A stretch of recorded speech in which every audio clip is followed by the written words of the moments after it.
क्या हुआ रमा? हमसे कुछ गलती हुई? नहीं तो फिर खामोश क्यों हो गई? आप फिर परदेश जाओगे? जाना तो पड़ेगा। आप परदेश जाते हैं तो मेरा जी नहीं लगता जी। अकेलेपन की तन्हाइयां कहीं नहीं जाती। आपके साथ सूखी रोटी चलेगी, लेकिन अब मुझे अकेली छोड़कर मत जाइए जी। रमा, अकेली क्यों समझती हो खुद को?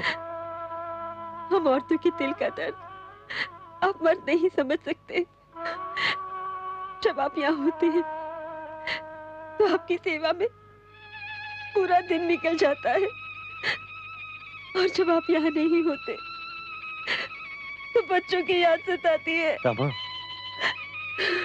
गंगाधर 1.5 साल के होते ही मेरी गोद से उठा लिया भगवान ने। उसके बाद रमेश हुआ, लेकिन वो भी नहीं रहा।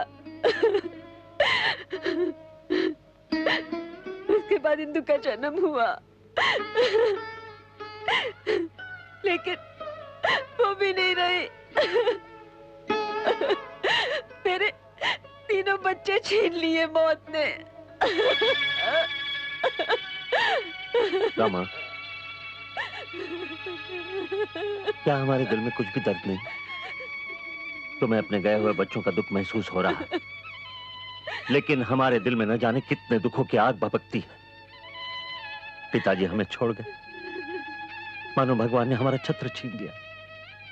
पिताजी के पीछे आनंद राव पूरे परिवार का भार संभालता था। रमा, रमा, मेरी पढ़ाई बंद न हो इसलिए वो दिन रात मेहनत करता था, लेकिन भरी जवानी में वो भी हमें छोड़ गया। मेरी लक्ष्मी भाभी विधवा हो गई। मुकुंदा अपने पिता का प्यार खो बैठा। अब पूरे परिवार की जिम्मेदारी मुझ पर आ पड़ी है। तुम्हारे लिए, मेरी लक्ष्मी भाभी के लिए, अपने बच्चों के लिए मुझे 2 पैसे कमाने चाहिए, लेकिन उसके पहले मेरे दलित भाइयों के लिए मुझे पढ़ाई पूरी करनी चाहिए। रमा, हमारा समाज इतना दुख और अवमान सह रहा है जो देखा नहीं जाता। गांव में जाके देखो, आज भी हमारे अछूत भाई दूसरों का झूठा खाकर अपनी जिंदगी गुजारते हैं। मरे हुए जानवरों का मांस खाकर अपनी भूख मिटाते हैं। गंदी नाली का पानी पीकर प्यास बुझाते हैं। जिस नदी में जानवर नहाते हैं, उस नदी के पानी को हमें छूने भी नहीं देते। हमारी बस्ती गांव के बाहर, किसी गांव वालों पर हमारी छाया पड़ी तो भी उसे छूत लगती है। यही तो बदकिस्मती है अपनी। भगवान ने हमें नीची जाति में जन्म दिया, इसलिए हमें ये दुख सहना पड़ा। आखिर यही तो अपना धर्म है। धर्म? कौन से धर्म ने कहा है ऐसा? जो धर्म अशिक्षित को अशिक्षित और निर्धनों को निर्धन रहने की शिक्षा देता है, वो धर्म नहीं बल्कि धर्म के नाम पर दी जाने वाली सजा है। रमा, सजा है। नहीं नहीं, ऐसा न कहो जी। धर्म के बारे में ऐसा कहना पाप है। न जाने हमारे हाथों से कौन सा ऐसा पाप हुआ था जो हमारे तीनों बच्चे उठा ले गया भगवान। और रमा, ये तुम्हारी अंधश्रद्धा, ये भोलापन, ये गलत ख्याल, इन्हीं के कारण पूरा समाज गुलामी में सड़ रहा है। हमारे समाज का यह अज्ञान, ये दरिद्रता, ये सब जड़ से काटनी चाहिए। उसके लिए अच्छी शिक्षा प्राप्त करनी चाहिए, संगठन करना चाहिए और एक ऐसा जंग छेड़ना चाहिए जिससे इस गुलामी की जंजीरें टूट जाएगी। रमा, मैंने निश्चय किया है, स्पृश्य समाज अछूतों से होने वाली छूत को जिस पानी के बूंद से धो लेते हैं, उस पानी के लिए मैं पहला सत्याग्रह करूंगा। लेकिन उससे पहले मुझे मेरी पढ़ाई पूरी करनी चाहिए। पढ़िए ना आप, मैंने कब मना किया।